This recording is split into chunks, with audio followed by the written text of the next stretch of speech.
بسم الله الرحمن الرحيم كذبت قوم نوح المرسلين إذ قال لهم أخوهم نوح ألا تتقون إني لكم رسول أمين. Assalamualaikum warahmatullahi wabarakatuh. Nama saya Ahmad Nabil bin Muhammad Ramzi, nombor metrik 050219. Bismillahirrahmanirrahim. Hari ini saya akan menerangkan tentang golongan yang tunduk kepada hawa nafsu. Apakah maksud golongan yang tunduk kepada hawa nafsu? Iaitu manusia yang hanya ingin berseronok ketika hidup di muka bumi ini. Yang kedua adalah sedikit pun tidak mahu untuk mengganti keesaan Allah SWT dan tidak mahu untuk beribadah. Tidak mahu meninggalkan dunia dan takut kepada kematian. Dan manusia seperti ini adalah orang kafir dan orang yang mengikut jalan langkah yang sama seperti orang kafir.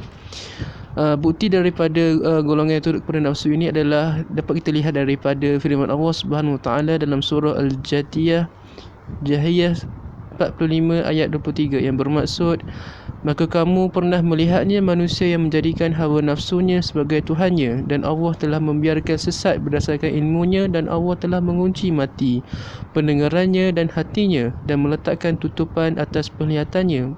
Maka siapakah akan memberikan petunjuk setelah Allah, iaitu membiarkannya sesat? Maka mengapa kamu tidak mengambil pengajaran?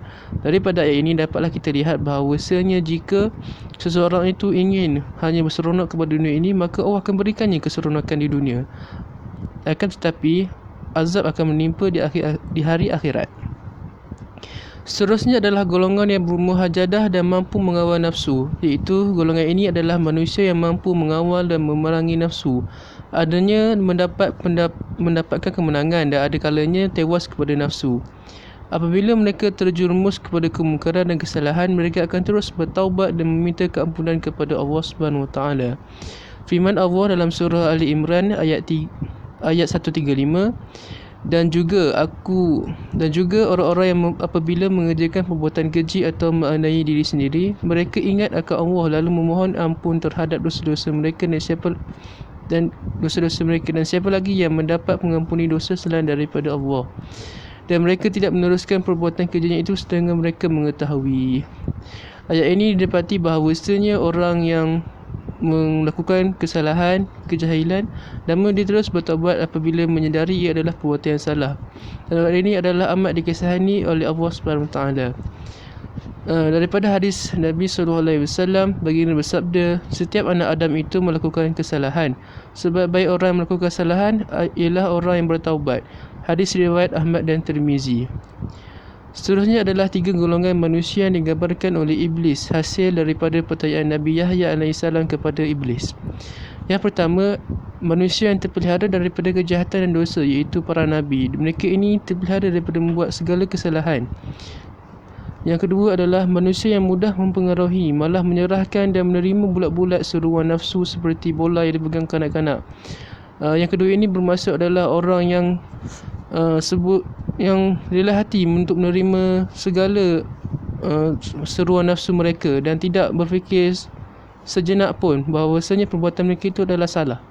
Dan terakhir adalah manusia yang sukar untuk digoda, iaitu apabila ia telah berjaya digoda, ia akan bersegera bertaubat dan memohon keampunan ketika ia sedar dan ia telah mematahkan usaha iblis. Ketika ini adalah apabila usaha iblis telah berjaya namun orang itu bertaubat, maka segala usahanya telah gagal. Namun iblis tidak akan menyerah kalah sehingga hari kiamat. Maka ingatlah bahawasanya manusia sentiasa perlu memohon keampunan atas kesalahannya. Sekian dari saya.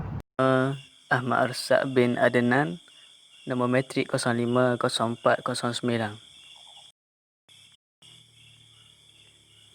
InsyaAllah berkenaan dengan sendi-sendi kekuatan dalam memerangi nafsu. Yang pertama, hati. Hati akan menjadi benteng yang kuat dalam memerangi nafsu sekiranya hati itu hidup, lembut, bersih, cekal dan selalu mengingati pesanan Sayyidina Ali yang bermaksud, sungguhnya Allah Subhanahu Wa Taala mempunyai bejana di atas buminya, iaitu hati-hati. Maka hati yang paling disukai oleh Allah adalah hati yang lembut, bersih, cekal. Kemudian Sayyidina Ali mentafsirkannya dengan katanya cekal dalam pegangan agama, bersih di dalam keyakinan dan lembut terhadap saudara-saudara mukmin. Katanya lagi, hati seorang mukmin itu bersih, terdapat padanya pelita yang bercahaya. Hati orang kafir itu hitam serta berpenyakit. Seterusnya, benteng yang kedua iaitu akal. Akal adalah ciptaan Allah yang dapat melihat. Ia mempunyai daya untuk memahami sesuatu, mampu membezakan dan dapat menyimpan sesuatu fahaman dan ilmu-ilmunya, di mana dengan ilmu itu ia kelak dapat menghampirkan diri kepada Allah, mengetahui keagungan Allah serta kekuatannya. Oleh kerana betapa tingginya nilai akal, maka Islam menganjurkan agar akal diisi dengan ilmu dan makrifah serta mendalami segala urusan agama, agar dengan ilmu-ilmu itu akal dapat memandu manusia ke jalan yang benar serta membezakan di antara yang buruk dan yang baik. Wallahu a'lam. Bismillahirrahmanirrahim. Assalamualaikum warahmatullahi taala wabarakatuh. Nama yang diberi Muhammad Sofi bin Borhan. Nombor metrik 051513. Bismillahirrahmanirrahim. Okey, saya akan teruskan pembentangan daripada sahabat-sahabat saya. Pembentangan saya mengenai ciri-ciri ketewasan jiwa. Seperti mana yang kita tahu, kita ni mempunyai iman dalam jiwa kita ataupun hati kita. Apabila iman dalam hati kita ni makin pudar, hati kita makin gelap, ia menyebabkan kita tewas dengan hasutan syaitan dan menyebabkan kita melakukan kejahatan. Okey, apabila kita melakukan kejahatan ni, maksudnya kita ni dah menjadi sahabat kepada syaitan dan mudah. Dan seterusnya, apabila kita tewas jiwa ni, dia menyebabkan kita ni merasa was-was. Kita boleh tahu apabila kita tewas, jiwa kita ni tewas, kita berasa was-was dalam perbuatan, terutama sekali ketika kita solat. Okey. Was-was ni dia merupakan salah satu penyakit yang datang daripada syaitan. Apabila kita melakukan ibadat, kita merasa was-was. Contohnya, apabila kita lakukan solat, kita berasa was-was. Adakah kita ni telah melakukan rakaat yang kedua ataupun yang ketiga? Ataupun ketika kita wuduk, betul ke kita ambil wuduk? Kita dah basuh dah ke kepala? Macam tu. Tujuan syaitan ni mewas-waskan kita untuk memesongkan diri daripada Allah Subhanahu Wa Taala. Okey, jadi itu saja daripada saya. Assalamualaikum warahmatullahi taala wabarakatuh. Assalamualaikum warahmatullahi wabarakatuh. Nama saya Muhammad Idham bin Muhammad Najib Elai Zakaria. Nombor metrik 050382. Okey, baiklah. Di sini saya menyenara pendekkan 10 poin yang disarankan dinyatakan oleh difatihkan dalam kitab mazhab ini. 10 poin. Dan saya katakanlah sedikit satu demi satu. Yang pertama, sifat yang pertama dinyatakan dalam kitab mazhab ini, iaitu sifat tamak dan buruk sangka. Dan permasalahan yang diapi oleh ini, Dr. Fatihkan telah menyatakan cara-cara untuk mengelakkan perkara ini, menghalang perkara ini ialah dengan sifat menaruh kepercayaan dan berpada dengan apa yang ada pada kita. Cukuplah dengan apa yang kita peroleh, hanya berpada bersyukurlah kepada Allah Ta'ala. Yang kedua, cintakan kehidupan dunia dan panjang angan-angan. Dan perkara ini telah dinyatakan oleh baginda Nabi sallallahu alaihi wasallam. Pada akhirat kelak, bagaimana manusia ini akan cinta kepada dunia, hubub dunia dan takut kepada kematian. Dan cara untuk menghadapi permasalahan ini seperti mana telah dinyatakan oleh para asatizah lain dan dinyatakan dalam kitab ini, iaitu timbulkan perasaan takut pada diri kita akan kedatangan maut, yang mana kita tidak mengetahuinya bila sabar hari datang. Yang ketiga, cintakan kerehatan dan kemewahan. Hidup ni hanya membanyakkan hak, dan pada yang sama dia memperoleh kemewahan yang tidak ternilai.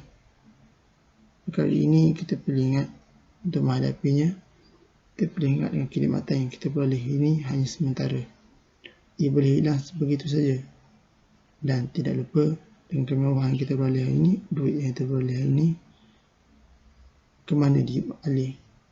Kalau kebaikan tidak ada masalah, dan kalau ke jalan yang buruk, maka tunggulah balasan buruk yang pasti menanti kepada kita.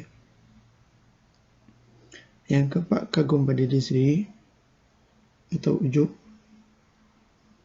Masalah ini adalah kita hadapi dengan rasa terhutang budi kepada Allah SWT dan kepada akibat yang buruk yang akan menanti. Itulah bila kehidupan kita hari ini.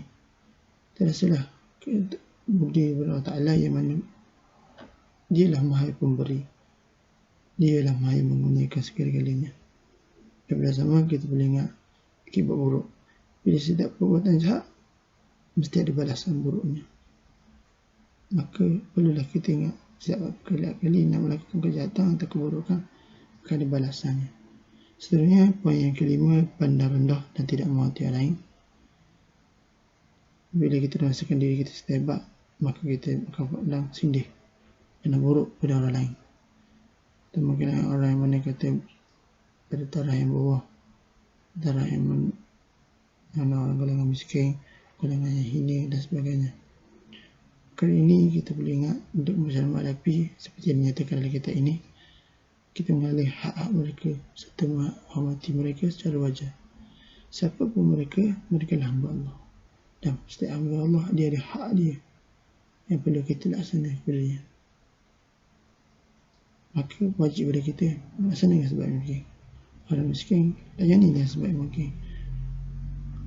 Di mana ni sekalipun, kita buat kepada dia. Itulah seperti mana yang diserang oleh Islam.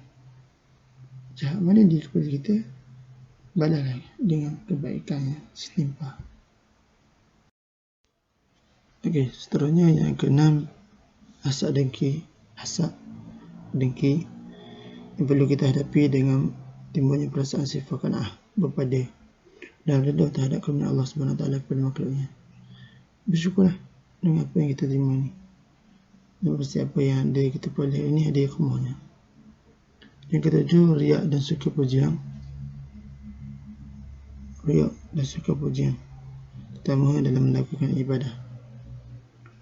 Hingga mana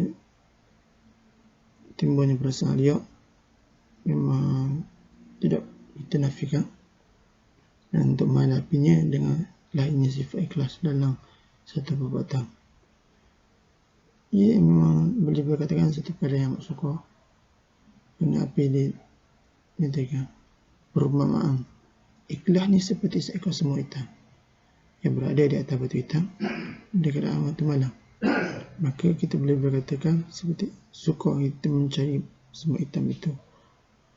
Jadi memanglah untuk melahirkan keikhlasan diri syukur, tapi perlunya kita berusaha untuk timbulnya perasaan keikhlasan pada diri kita dengan cara kita berterusan melakukan amal ibadah. Yang ke-8 iaitu sifat baqi, kedekut. Yang ada kalangan dengan segelintir manusia dan kedekut dengan apa yang diperolehi, kemewahan yang diperolehi, dengan keuntungan yang diperoleh dalam perniagaan dan sebagainya. Kita boleh ingat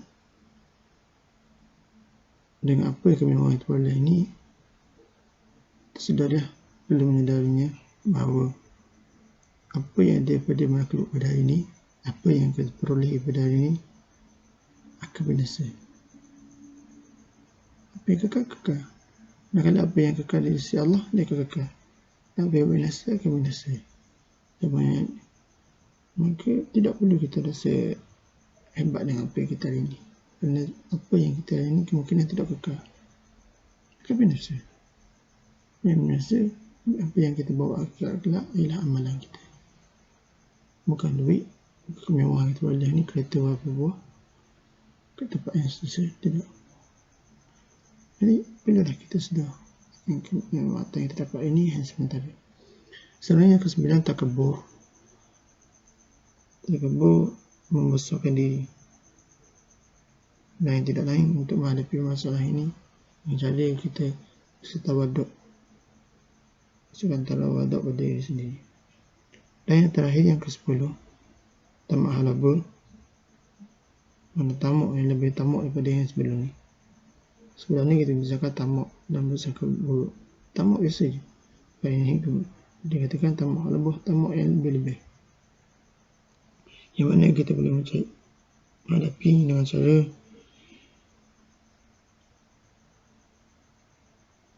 kita mencari ganjaran Allah yang disediakan di sisi Allah. Saya ganjaran di sisi Allah dan tidak tamak pada apa yang ada di sisi manusia. Bila kita tamak daripada mengejar pada dunia, baik kita tamak pada mengejar pada akhirat. Boleh katakan mungkin tidak ada manfaat apa-apa di dunia kita mengejar, dan boleh dikatakan sebagai sia-sia. Kita tamaklah kita dalam melakukan ibadah kepada Allah, yang mana menjadi kita amalan untuk dibawa pada akhirat pula. Okay, jadi sekali lah 10 poin yang boleh saya terangkan sedikit cara untuk menghalang godaan syaitan. Semoga dia bermanfaat dan boleh diamalkan dalam kehidupan kita saya. Wallahu a'lam. Assalamualaikum warahmatullahi wabarakatuh. Bismillahirrahmanirrahim. Assalamualaikum warahmatullahi ta'ala wabarakatuh. Ismi Muhammad Azri bin Ya'qub. Nombor metrik 051098. Di antara arahan-arahan yang dianjurkan oleh Islam sebagai jalan untuk mengelakkan serangan dan tipu daya syaitan ialah agar seseorang itu sentiasa mengingati Allah Subhanahu Wa Taala apabila ingin memulakan setiap pekerjaan. Dan di antara cara-cara untuk dijadikan kubu pertahanan bagi menghadapi tipu daya dan godaan syaitan ialah dengan cara yang pertama, jangan terlalu kenyang apabila makan, meskipun kita menghadapi makanan yang baik dan halal, kerana Allah Subhanahu Wa Taala berfirman, A'udzubillahi minasyaitonirrajim, wa kulu washrabu wa la tusrifu innahu la yuhibbul musrifin. Maksudnya, makanlah dan minumlah, tetapi janganlah kamu berlebih-lebihan. Surah Al-A'raf ayat 31. Rasulullah sallallahu alaihi wasallam juga bersabda untuk mengingatkan kita, Inna syaitana la yajzi min ibni Adam majrad dima' fadayyiku alaihi al-majari bil-ju'. Maksudnya, sesungguhnya syaitan itu berjalan dalam tubuh anak Adam mengikut perjalanan darah. Oleh itu, sempitkanlah pintu masuknya dengan kelaparan. Hadis riwayat Ahmad. Seterusnya, cara kedua untuk dijadikan kubu pertahanan bagi menghadapi tipu daya syaitan ialah membaca Al-Quran, berzikir, mengingati Allah dan memohon keampunan sebagaimana yang disuruh oleh Rasulullah sallallahu alaihi wasallam. Inna syaitana wadi'u khurtumahu ala qalbi ibni Adam. Fa'in huwa dhakarallah ta'ala khanasa. Wa inna siyallah ta'ala attaqama qalbahu. Maksudnya, sesungguhnya syaitan itu meletakkan belalainya ke atas hati anak Adam. Maka, jika ia mengingati Allah, ia pun lari daripadanya. Dan jika sekiranya ia lupakan Allah, syaitan akan mengunyah hatinya. Hadis riwayat Ibni Abi Dunya.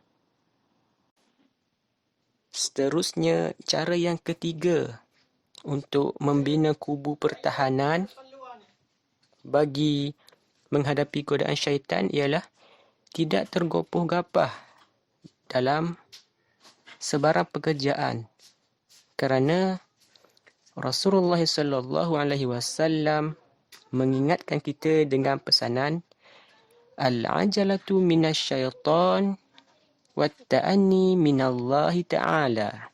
Maksudnya, bergopoh-gapah atau terburu-buru itu adalah dari syaitan dan berhati-hati itu adalah dari Allah Subhanahu wa taala.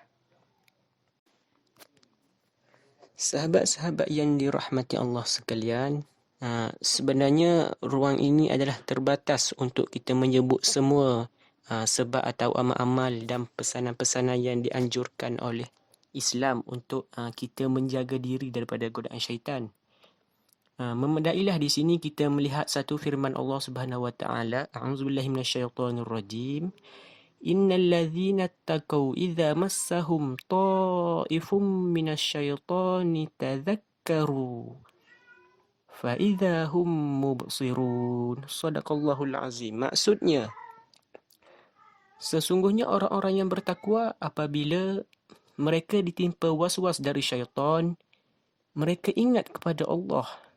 Maka ketika itu juga mereka akan melihat kesalahannya, iaitu mereka segera kembali bertaubat.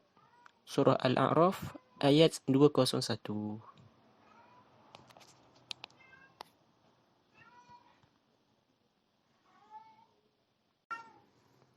Sekian itu sahaja daripada kumpulan kami. Terima kasih. Assalamualaikum warahmatullahi taala wabarakatuh.